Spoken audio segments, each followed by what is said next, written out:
Destacado abogado esmeraldeño. Doctor, ¿cuál es la opinión que tiene en torno a las reformas que se dan en cuanto a la violación entre menores de edad?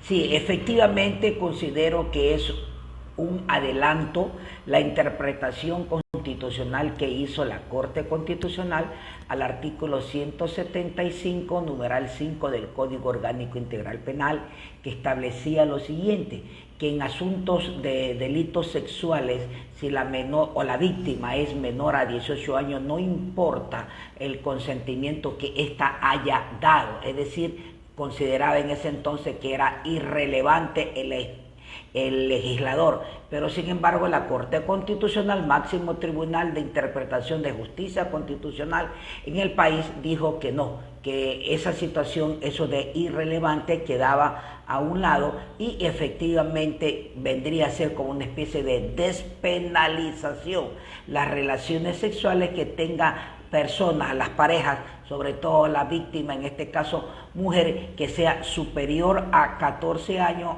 y hasta 18 años, es decir, no es importante su consentimiento. Eso es lo que realmente vino a modificar la Corte Constitucional. ¿No habría sanción entonces? No habría sanción porque la Corte Constitucional en su preámbulo de sentencia manifiesta que a nivel nacional existen alrededor de 280 varones adolescentes que se encuentran presos acusados de delitos de violación.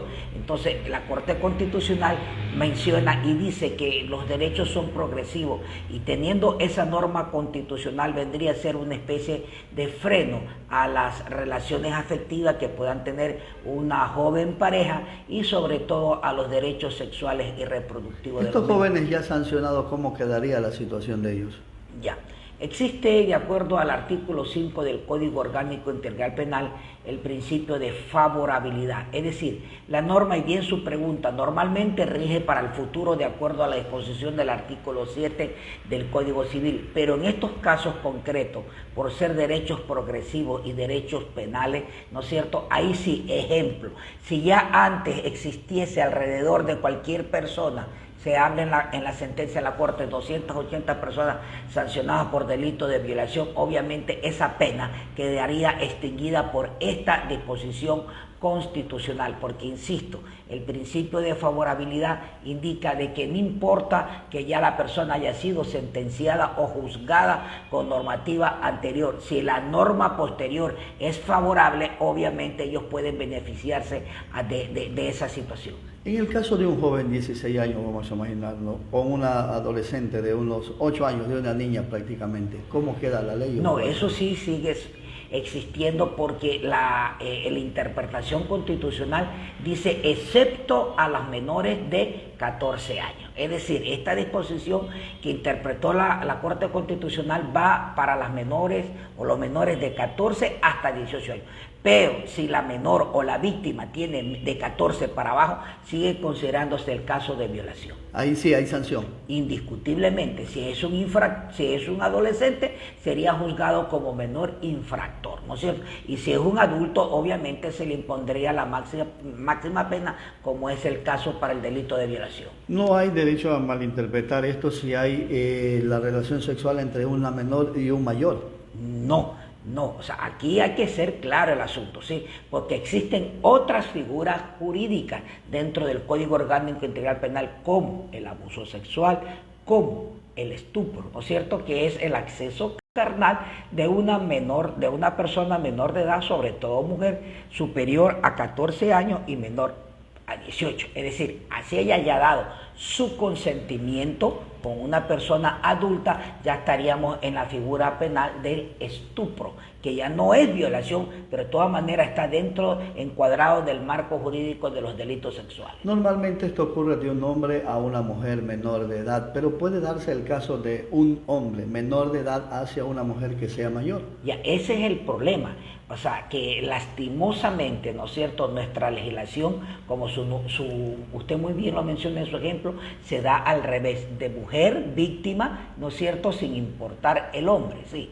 Pero efectivamente debe darse el caso, si se produjere al revés, es decir, menor de edad hombre y mayor de edad mujer, obviamente estaríamos. Si que existe un acceso carnal, independientemente, escúchese, de la edad, con violencia, con amenaza, ¿no es cierto?, estaríamos frente a una figura de violación, ¿sí? Porque no importa la condición ni sexual, o sea, sea hombre o sea mujer, y no importa la edad. Pero si hay violencia, estimado periodista, existe el caso de violación independientemente que sea hombre o mujer. Desde su óptica, ¿esto es positivo, esta reforma? En cuanto a los adolescentes, sí. Porque eso sería quitarnos la venda a los ojos, ¿no es cierto? Por cuanto efectivamente la naturaleza humana tiende a explorar tanto el hombre o la mujer, ¿no es cierto? Entonces, la Corte Constitucional lo que hizo fue sintonizarse con la realidad actual, no solo del país, sino a nivel mundial. Pero eso conlleva también a otro tipo de situación. Por ejemplo, que el Estado ecuatoriano, en el caso concreto, empiece con una campaña agresiva, ¿no es cierto?, de educación sexual a nuestros jóvenes, hombre y mujer. ¿Por qué? Para evitar precisamente lo que siempre se habla de los embarazos precoces o de los embarazos prematuros de personas menores de edad, porque eso realmente posibilitaría que la gente tome conciencia de que una relación sexual es una relación muy seria. Entonces, a la par de que si efectivamente se legisla en beneficio de los jóvenes, también debe haber un proceso educativo. Pero también es importante analizar, periodista, esto. O sea, usted se va a dar cuenta que nuestra Corte Constitucional está dando y sigue dando derechos a los jóvenes. Pero también, ¿por qué no se establece a la par obligaciones? Usted ve que la mayoría de mafias organizadas utilizan a menores de edad para cometer delitos horrendos, como asesinatos, como sicariatos, como violaciones, como tráfico de drogas. ¿Por qué? Porque están conscientes que de acuerdo a nuestra legislación penal, los menores de 18 años son inimputables. Es decir, a ellos no se les puede aplicar la disposición del Código Orgánico Integral Penal. Pero sin embargo, yo considero que un muchacho, un menor de 16 años, ya está plenamente consciente y capacitado de que tomar un arma de fuego y disparar, que tomar un cuchillo y clavarle una puñalada al otro, obviamente le va a quitar la vida. Entonces, también a la par, un llamado a la Corte Constitucional. Así como se otorgan derechos, también se otorgan obligaciones, porque si no, esto va a seguir siendo definitivamente, como dice el pueblo ecuatoriano, una alcahuetería, porque los menores de edad saben que no pueden ser recluidos ni sancionados con las penas del Código Orgánico Integral Penal y son fácilmente tentados por estas mafias organizadas.